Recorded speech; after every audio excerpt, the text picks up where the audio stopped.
Welcome to Blizzard Fire. We hope this video helps fire up your solution. You start by confirming Miracast capability on your Dell and updating the Wi-Fi driver. This prevents compatibility issues.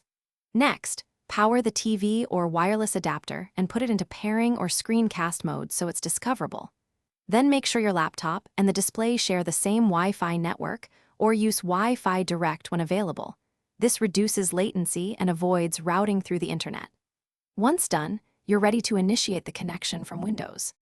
You'll open Action Center with Windows Plus or click the notification area, then select Project or Connect to begin. Choose Connect to a wireless display and scan the list. Select your TV or adapter by name and wait for the handshake. When prompted, accept pairing on the TV if required. After connection, choose Projection Mode, Duplicate to Mirror, Extend to add screen space, or Second Screen only to use the display exclusively, so you control how content appears and why each mode matters. You finish by adjusting resolution and scaling in Settings System display so text and UI fit the TV. This prevents blurred images.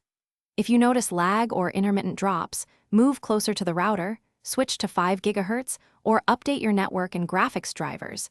These steps reduce interference and bandwidth issues. If the display doesn't appear, restart both devices and repair. That often clears stale sessions. Remember this single troubleshooting tip. Always update drivers before deep diagnostics. Thanks for watching. If you found this helpful, don't forget to like and subscribe.